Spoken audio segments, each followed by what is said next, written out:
Okay, good afternoon, ladies and gentlemen, and welcome to this event on enhancing the Africa Climate Resilient Investment Facility, AFRIRES partnership for scaling up resilience in Africa.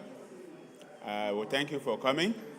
Since we don't have much time to do, I will straight away like us to go straight into the program, where I'm going to invite Mr. Nassim Ullman, who is the Acting Director of the Division for Technology, Climate Change, and Natural Resources Management of the Economic Commission for Africa, to make the welcome and opening remarks on behalf of the AFRIRES partnership. The AFRIRES partnership is the Economic Commission for Africa, the African Union Commission, the World Bank, the Nordic Development Fund, and the African Development Bank. We will then go on to a presentation by Dr. Kanta Kumari Rugao, who will share highlights from the achievements that we have made in the first phase of the implementation of the AFRIRES program. Then after that, we're going to hear from our partners, including the African Union Commission, the African Development Bank, and the African Union Development Agency, AUDA, NEPAD, and any of our other potential partners who would like to join us going forward. And then we'll finish the session with closing remarks from Mr. Ian Shuker, who is the Practice Manager for Environment, Natural Resources, and Blue Economy Global Practice for East Africa at the World Bank. So thank you very much, and Nassim, over to you, sir.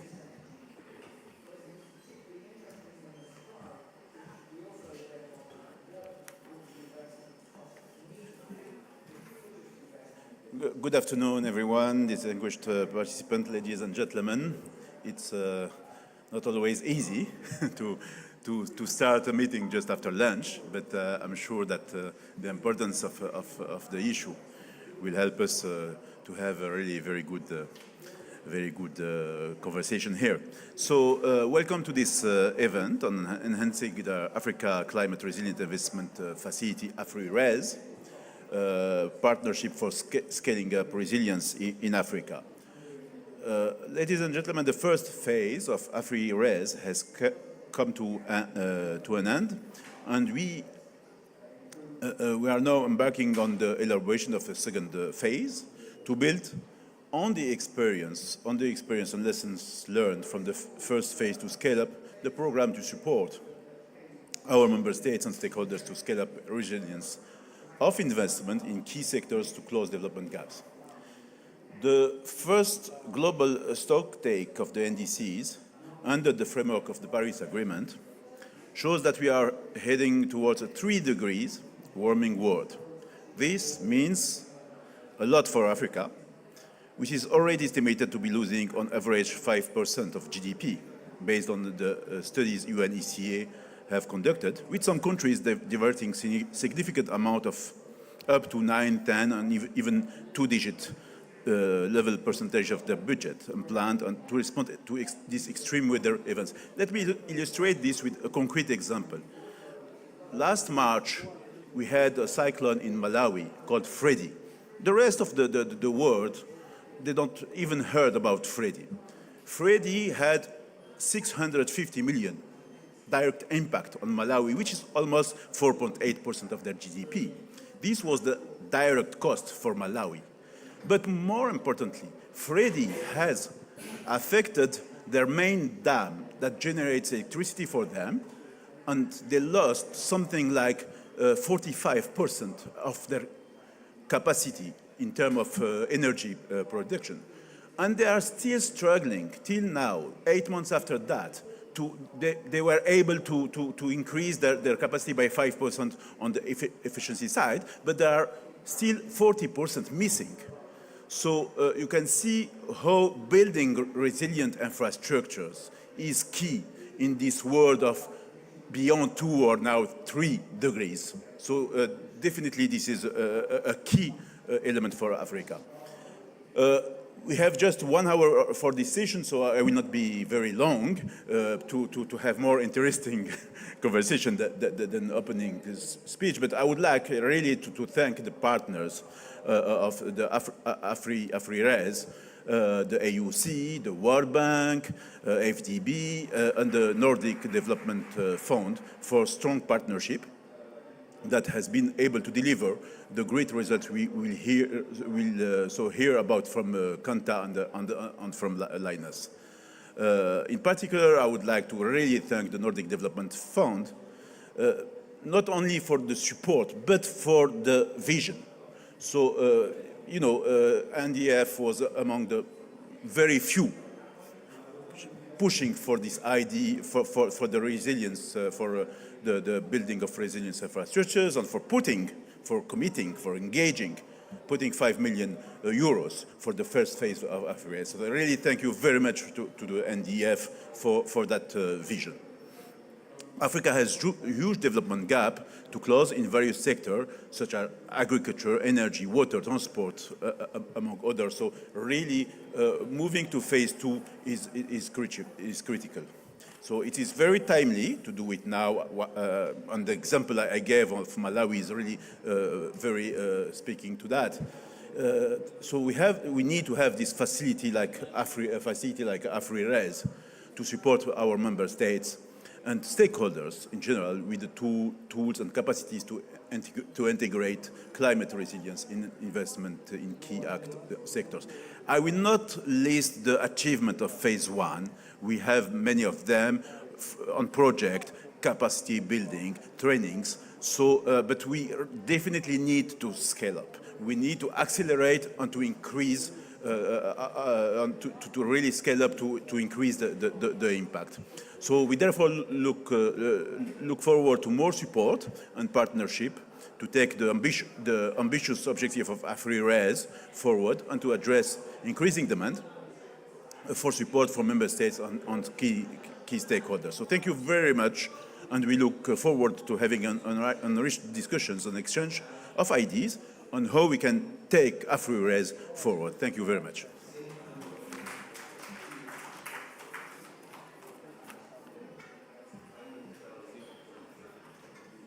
So thank you very much, Director, for the welcoming remarks. And as you said, yes, there are so many successes that have come through from the first phase of AfriRes. We are going now to hear from Dr. Kanta Kumari Rigar to highlight some of those successes, but not only the successes, the lessons that we have learned, and most importantly, the things that are emerging, which we were not taking into consideration when we designed phase 1. So Dr. Kanta, please, over to you to give us some insights into. Thank you.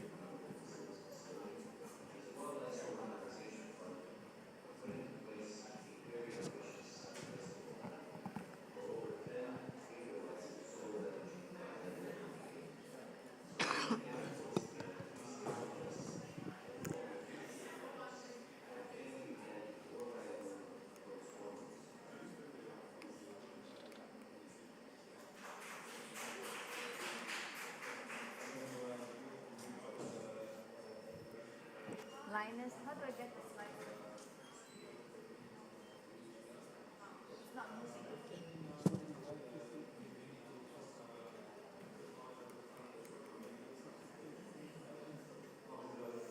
Thank you very much. I guess I'm going to I can't control the slides. Will it be controlled at your end? Okay, thank you very much. Thank you very much to the introductory remarks and for the recognition of the Africa Climate Resilience Investment Facility. And I'm going to just walk through some of the highlights of achievements, and if we'll go through the knowledge agenda, the capacity we have built, but most important as we look forward on how we can move into the next phase of action. Next slide, please. Okay, yes. So in fact, I mean, as was mentioned, the AfriRes program began more than 5 years ago. It began on a knowledge base, recognizing how critically important knowledge on climate resilience was, particularly in the context of infrastructure in Africa. And as was highlighted, that is an important area. So in looking at it, one of the recognition was that we really needed to bring a community of people together, those who develop projects and design investments. It's really important that we talk to them and understand what they're trying to do. But equally, the important data and knowledge that rests with the scientific community and the financing community. So the idea of AfriRest was to bring these three communities together to develop the knowledge products and to change the kind of investments in terms of the design. So the objective was really to support African countries and your stakeholders here and to build the kind of tools and capacities to integrate climate resilience into investments. And as was mentioned, this is a partnership of several partners. But it was designed really with 4 components in mind, and I'll just touch on them very quickly. The first component was where we provided project-level assistance, catalytic funding to make sure that projects were designed in a way that embedded the idea of how you make it more resilient to the kind of physical risk that a project could be exposed to. And through the funding that we received, we supported well over 30 projects. And I think the most interesting aspect was how we went in projects not in the usual sectors of agriculture, food, or water, but also went into other projects in environment, health, nutrition, also how we design finance and competitiveness and innovation projects to make sure that climate risk were embedded at the state of design. And what this has really helped is not just supporting the projects, but these projects, through their innovative design, have informed the generation of critical learning and lessons. And all of these lessons have now been compiled into what we call the compendium volume of climate resilient investment in sub-Saharan Africa. This is a document and a compendium that is online as well. And it's an interactive online volume that users and practitioners can really zoom into. And what is nice is it starts off with what is climate modeling, unpacking it for the normal person who doesn't understand the full climate science. What does it mean to take these models into resilience? And then we zoom into the different sectors that practitioners can look at. And because it's an online version, you can go directly to that. And this has really been supported with the capacity building volume that I'll come to later. So how do these sector guidance notes make a difference? Basically, it provides you hands-on guidance built on the state of the art of the knowledge and good examples to tell you how to think about the vulnerability of climate change, at what level is your exposure and risk. So we just heard about the example from Malawi where the direct impacts were 650 million, but the impact on the infrastructure was tremendous and long-lived. The recognition is that a lot of infrastructure in Africa has yet to be built into the PIDA program. But if this infrastructure does not take into account the kind of climate risk, then that infrastructure will really be maladapted. And what we have is, thinking through that critically, every project, every investment we have in Africa, is it something that is a short-term thing or is a long-term infrastructure?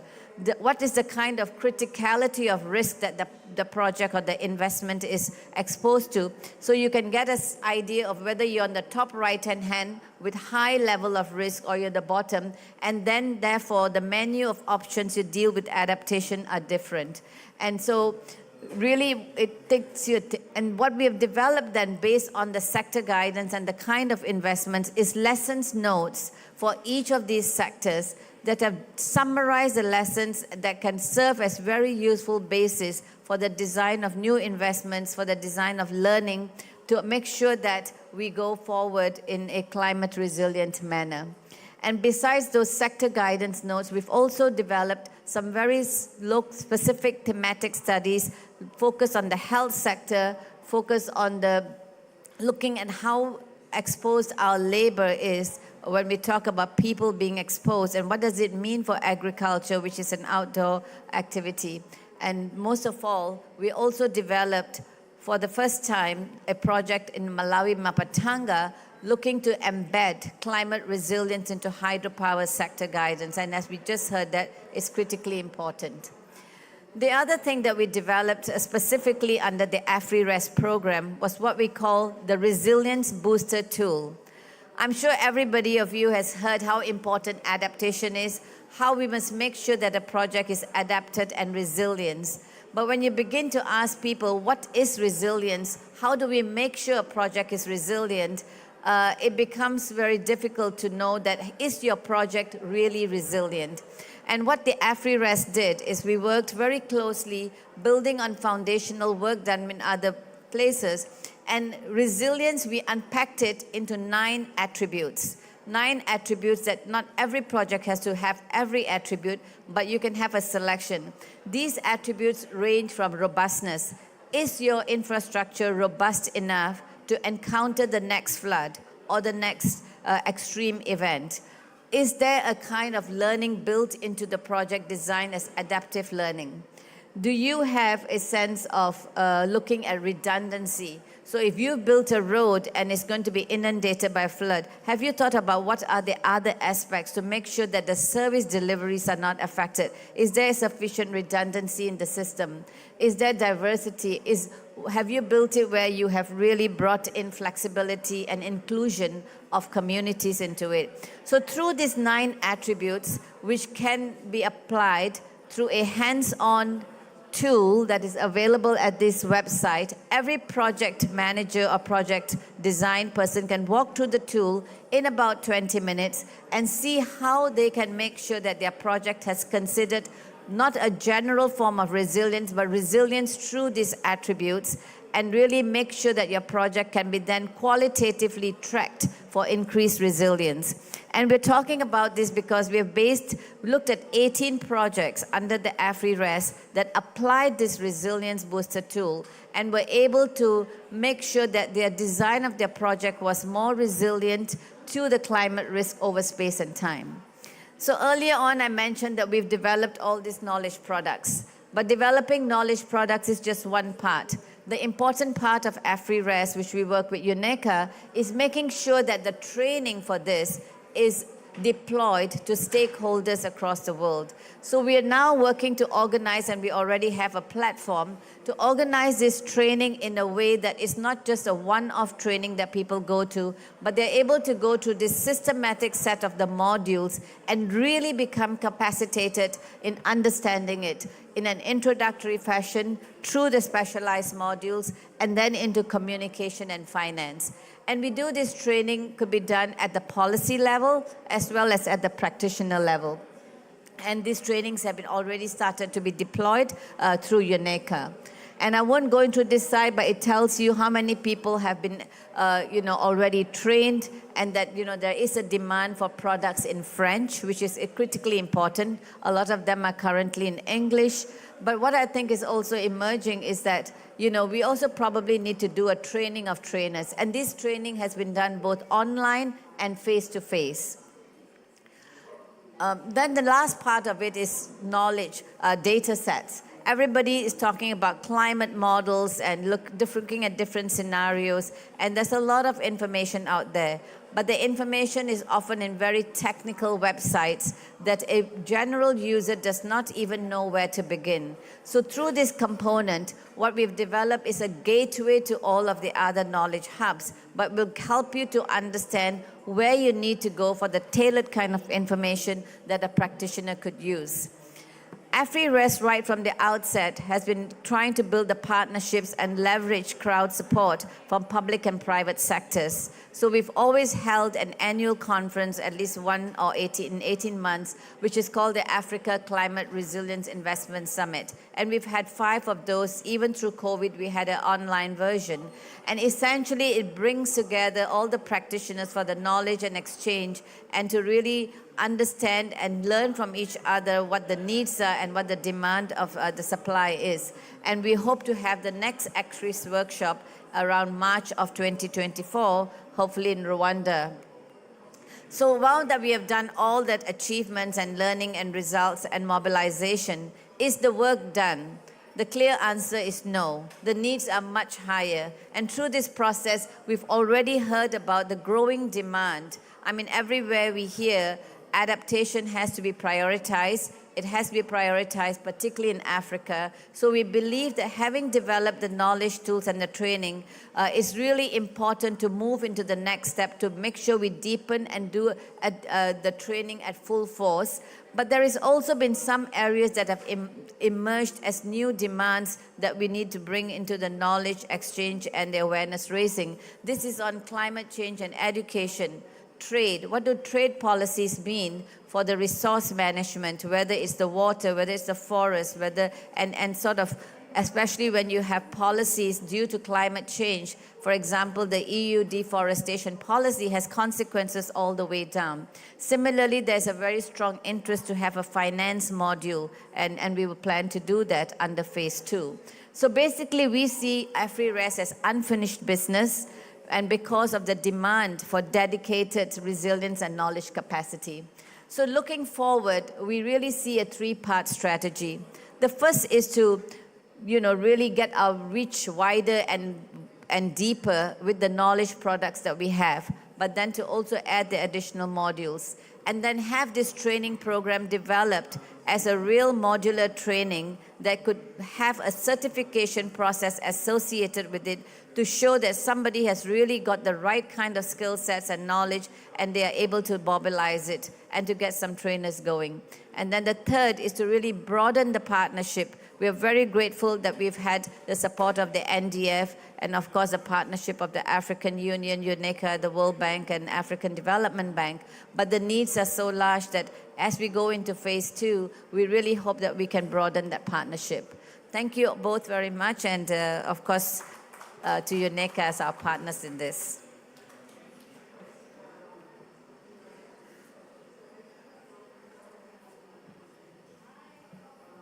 Thank you very much, Kanta, for taking us through the key results of the first phase of AfriRes and the emerging issues, the unfinished business that we need to broaden the partnership to continue. And talking about the partnership, we have in the room some of our existing partners. I can see, maybe if I can call on Kanta, please, to take a seat on the podium. Ian, please, to take a seat on the podium. Haruna, if you can take a seat on the podium. Is Tish? Tish is here? Tish, please, take a seat on the podium. We don't have our colleagues from the AFDB? No.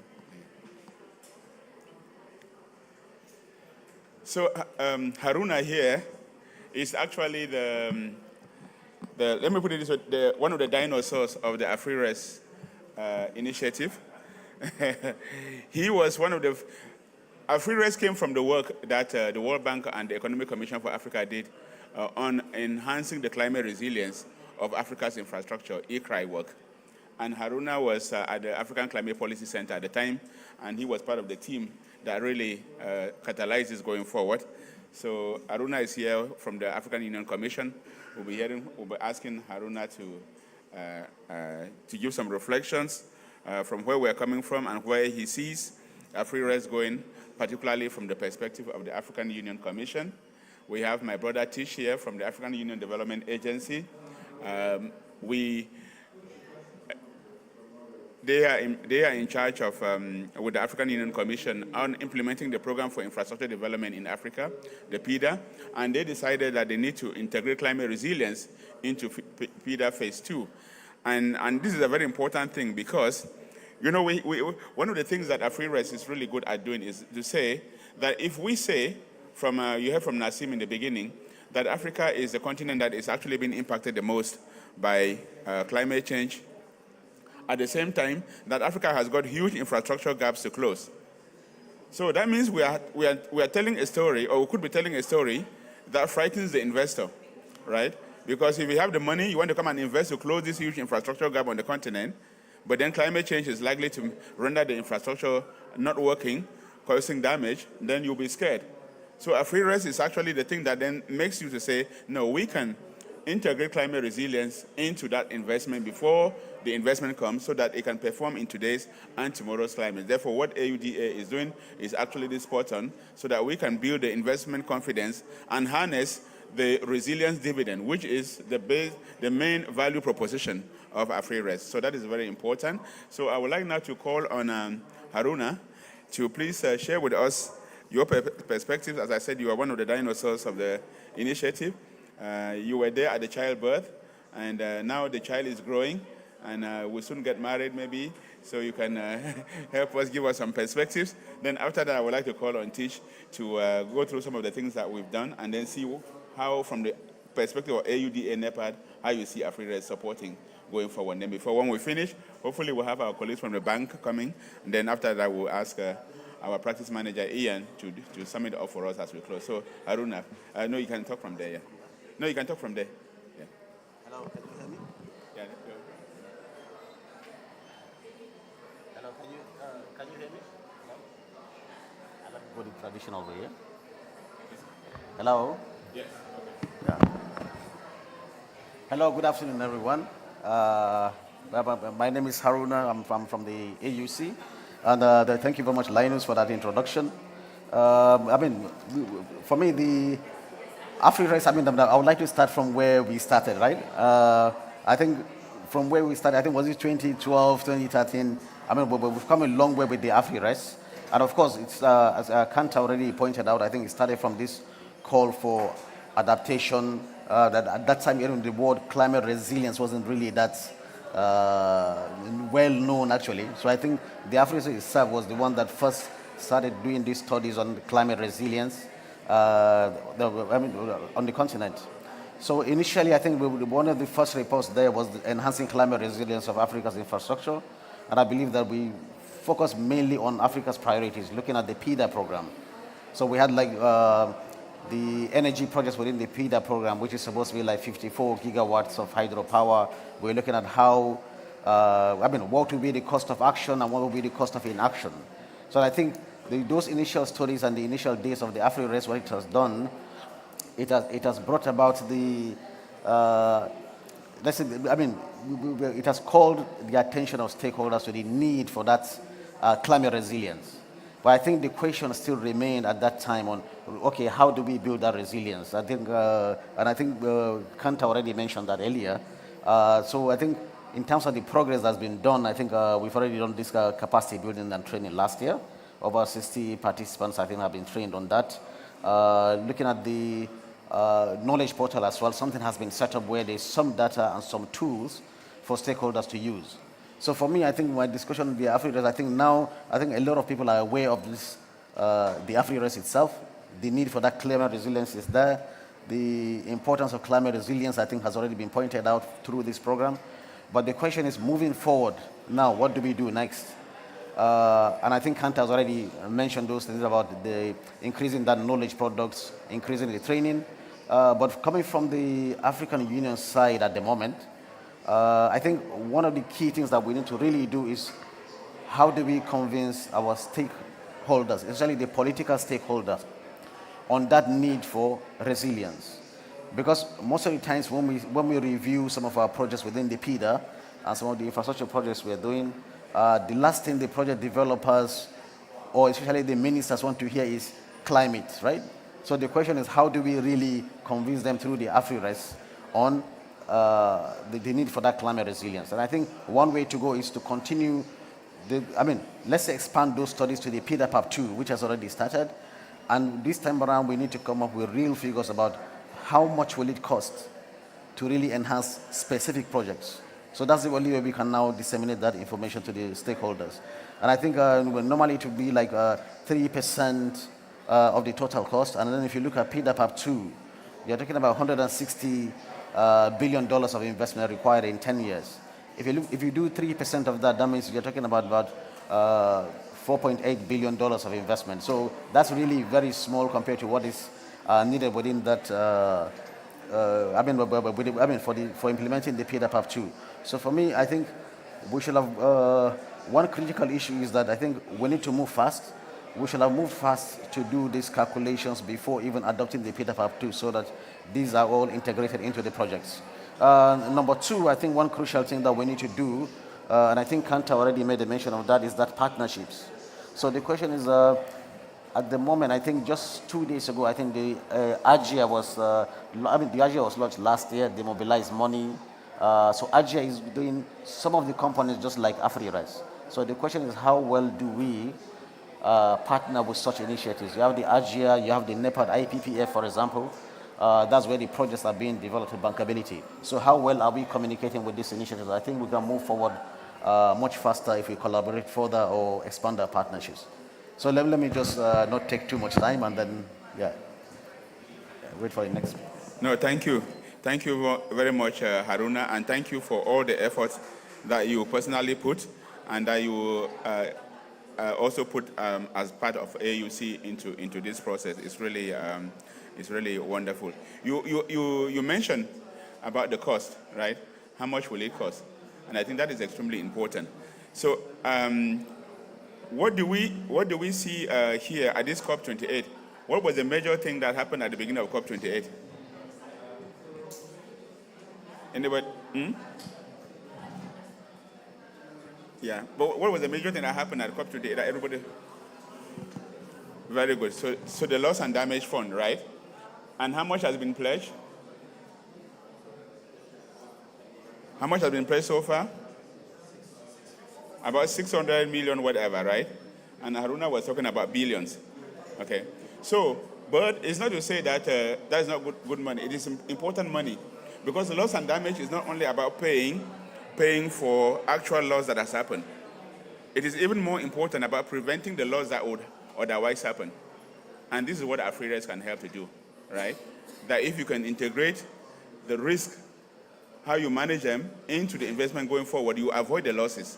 So this is a very powerful way to think of now how the loss and damage narrative, AfriRes can be an instrumental instrument in being able to help. And therefore, we don't look at it from a cost perspective that it costs more than your project development, but the fact that by making this investment, you are actually basically ensuring that your investments would deliver now and into the future. And that becomes a dividend that you can handle. And indeed, we believe that that can also be a way now to actually also inform the climate finance discussions.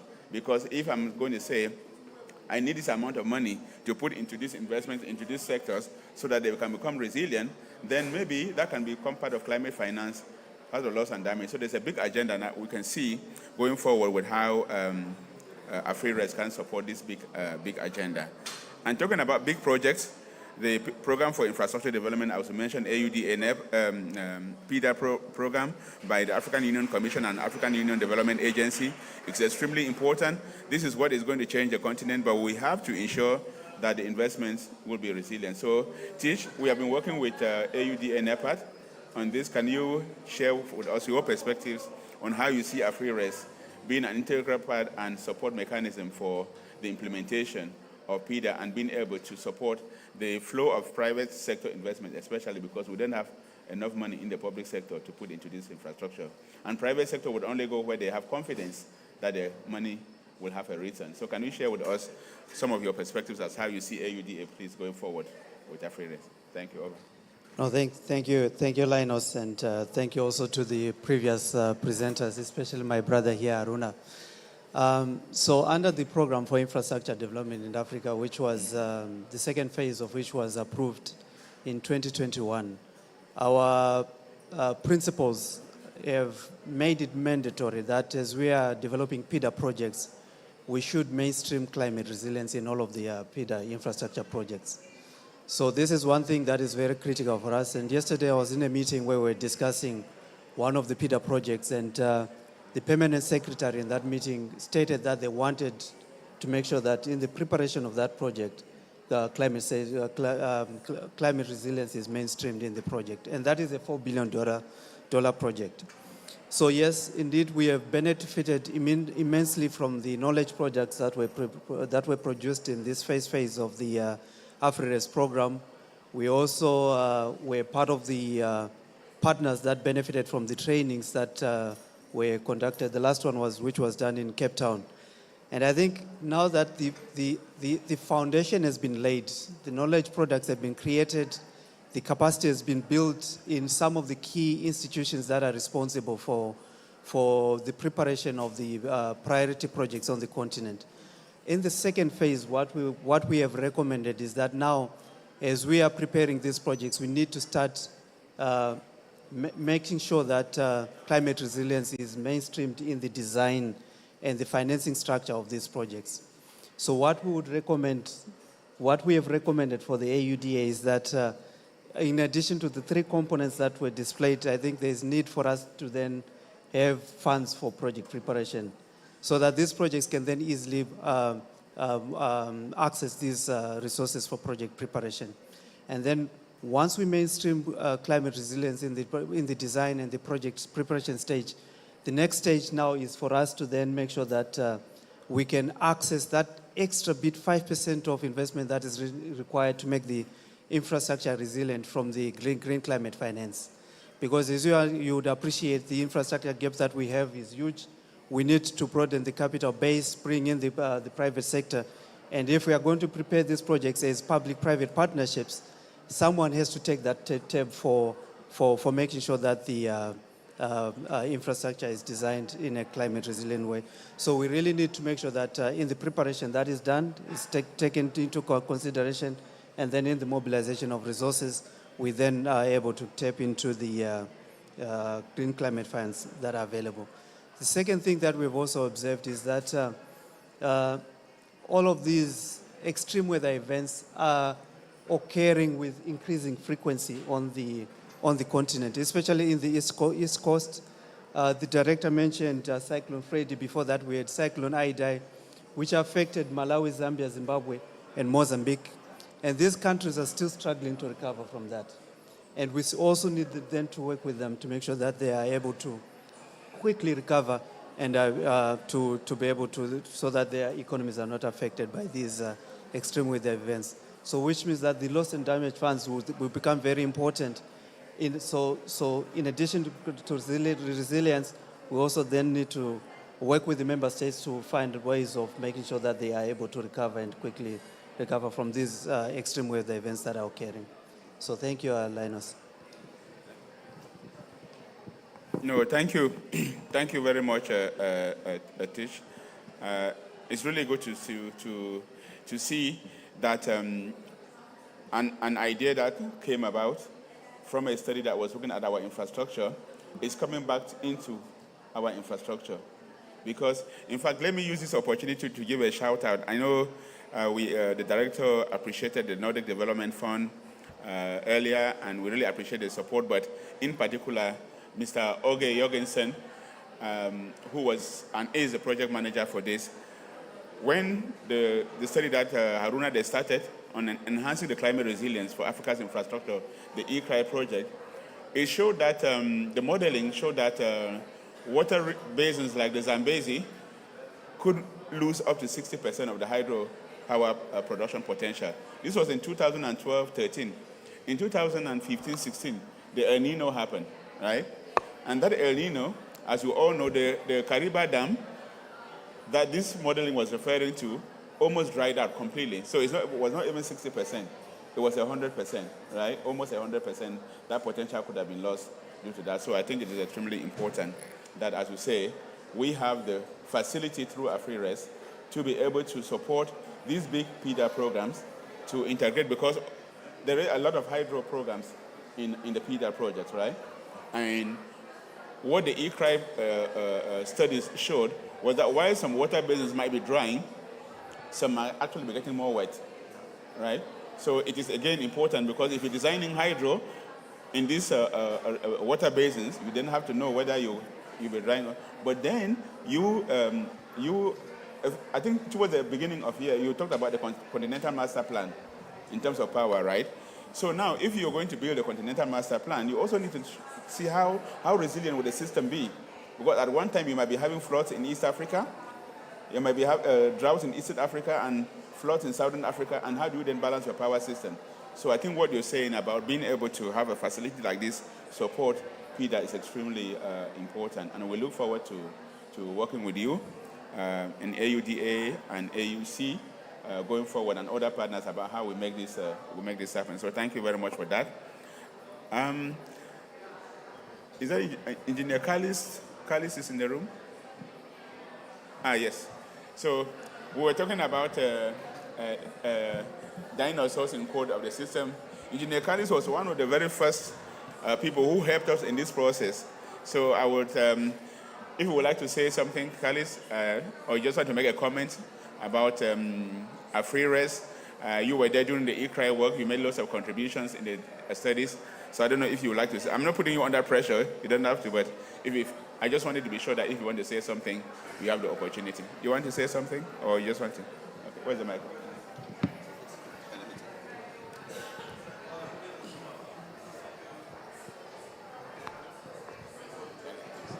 Thank you very much, Renas. I'm happy that we're having this session. Again, as has been already mentioned by the panelists, we need to ensure that infrastructure in Africa is climate resilient. When you see the challenges that we are faced with in Africa, we take 2 steps forwards, 5 steps backwards, and we cannot develop unless we ensure that we have in place climate resilient infrastructure. In my country, Uganda, right now it is flooding and all the roads are washed away. Transport is actually affected very, very much. And when you see what people are talking about now, they are referring the discussions we are having here in COP. So I think as we move forward, we need to remember that the people on the ground are actually facing challenges. We have been developing, but we are really not moving forward as Africa. So enhancing Africa Climate Resilient Investment Facility, in my view, is the way to go. And we would want to thank the African Union Commission, United Nations Economic Commission for Africa, World Bank, and the other partners for this support. And I do hope that maybe from COP, we shall now walk the talk. I think we now need to go on the ground and get the people to fear us. I think we have talked for long enough. I think we need to make sure that we design programs on the ground so that people can see the facility actually making a difference on the ground. So I'm happy that we are having this discussion, and I hope that at the end, our conclusion is what can we do on the ground to make sure that the people in Africa actually fear us and ensure that they benefit from this investment. Thank you very much. Thank you very much, Engineer Callis, for that.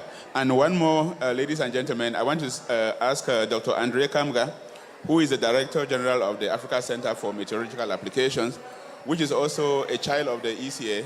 And please just tell us a few words about AfriRes and the role that Ahmad and Okay, thank you. Thank you so much for this opportunity.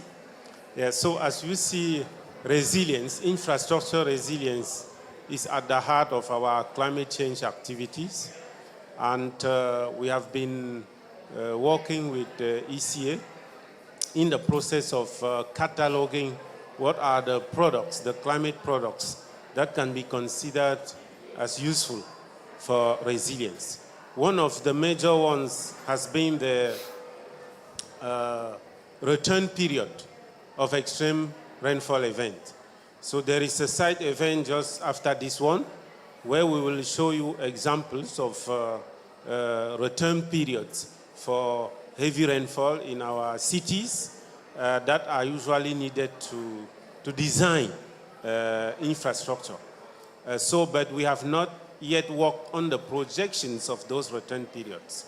So we have information on the observed return periods. In the upcoming years, we'll dig into the climate projections to provide information on the return period for the future. And that would be very helpful in making sure that some of our bridges are built to last at least 40, 50 years and to help address the challenges we are seeing now with dams collapsing with heavy rainfall.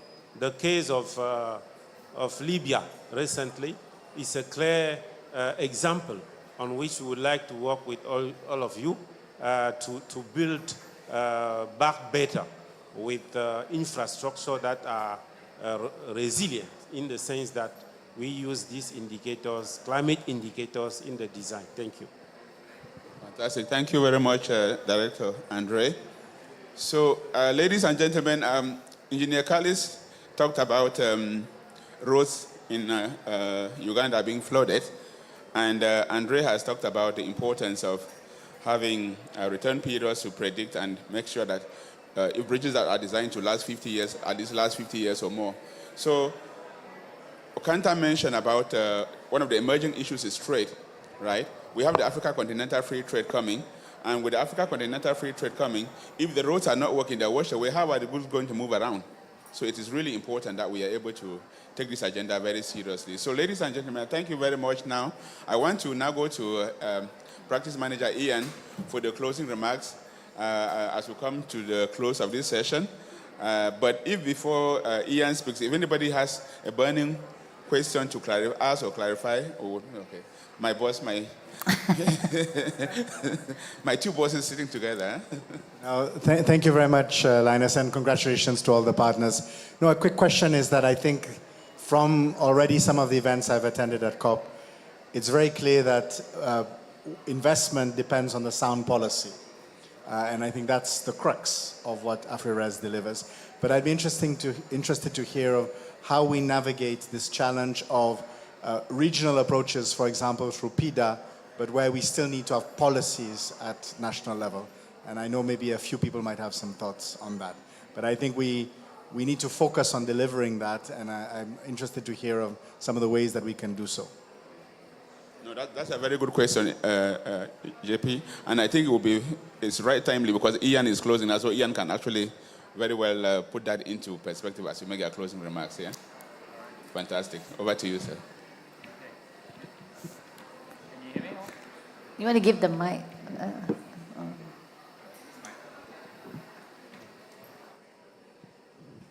Okay. Yeah, thanks very much. And I think, why don't I address this, the question first on policy issues and you know, what's the regionality in this? And I think the regionality is really on the analysis end of it, right? It's understanding, because you know, a lot of these countries are subjected to very similar risks, right? So if you look at that belt going across Madagascar, Mozambique, Malawi, you know, they're all subjected to the, you know, this whole Indian Ocean, you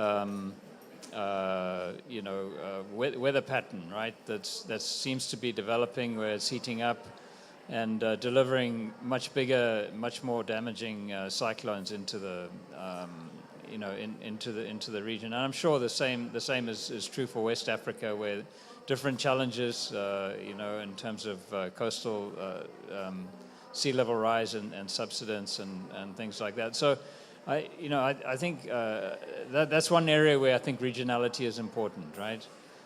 Second area where I think regionality is important is on knowledge management. You know, there's no point in everybody reinventing the wheel, right? And so I think this is where, you know, the partnership here that we've had has been very important in taking this information, learning from each other more than anything else, facilitating these ACRIS events where we can all learn from each other about resilience. Because to be quite honest, you know, in this whole climate dialogue, the attention's been on mitigation, right? And you know, this is what sort of gave birth to this AfriRes. It was a bit of a neglected area, but you know, as we've learned over the last 5 years, things are getting serious now. Where if we don't build resilience into our landscapes, for example, or into our infrastructure, you know, the costs are enormous. The cost of not doing anything and the cost of not designing infrastructure to meet these changing circumstances is going to be a big issue. You know, an example I use on landscapes is, you know, so we talk about, you know, 1.5, we talk about 2 degrees. But in some of the landscape projects that we did in China back in the 1990s, we actually it was a rehabilitation project for very degraded lands, right? Where everything had been cut off, overgrazed, pastures and things like that. And so, you know, it was largely a rewilding project where we just kept animals out and let the ecology improve. And we actually measured the temperature difference, you know, in that process, right? And what we found is just by letting the vegetation rehabilitate, the temperature went down by 2 degrees at the surface, right? So You got 1.5 increase from climate change. Exogenous, climate change. There's nothing we can do about that temperature. But there's something we can actually do about rehabilitating our landscapes and building that resilience into our landscapes, in order to offset some of the damage that we see from these things. Same with flooding. It's a question of building resilience back into by revegetating landscapes, reducing the flood risk, because some of it is the hazard, right? The increasing intensity of these cyclones. But a lot of it is actually a compounded effect from degraded landscapes, which is really, it's not the hazard, it's the underlying environment onto which this hazard is going. So let me just go to my closing remarks here and just say, how great this program has been in terms of its innovative work that this partnership has put together, to integrate climate resilient principles into infrastructure investment decisions, right? Which has been the main idea. Because not doing it, as I've just said, is really going to lock in some very, very serious climate risks.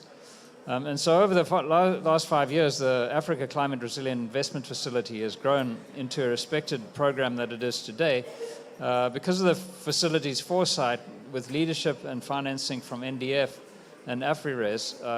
It has gained experience helping to accelerate the integration of physical climate risks into decision making and better align policy and finance with sustainable resilient and inclusive growth. And it's done so by also focusing on building capacity and providing guidance on how investments can be designed to enhance resilience through multiple avenues, including trainings, including guidance notes, including practical lessons from real-world projects across high-impact sectors. It's also created a strong foundation for capacity building activities that will allow it to have a lasting impact on development. So, in particular, as I've mentioned before, we've produced a huge amount of training material, which has been publicly available. It's shareable. Anybody can use it. We're actually working to make this available in both English and French. And then also facilitating these ACRIS events,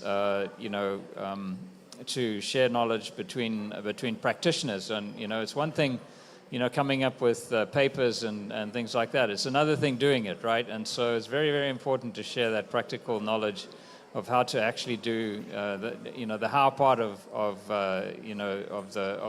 the solution, instead of just the what part of the solution.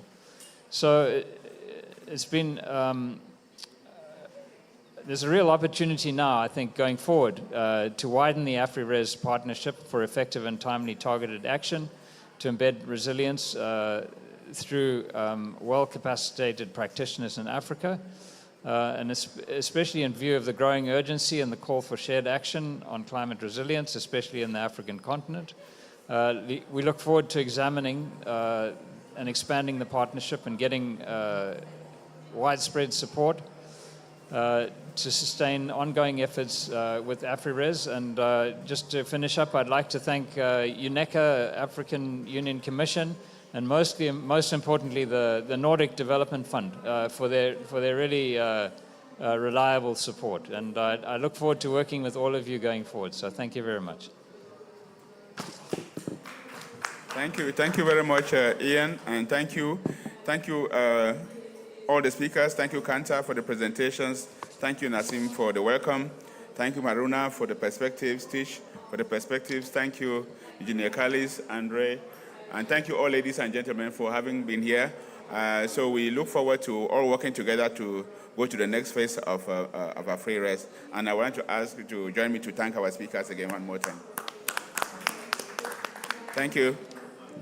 So we have a group photo.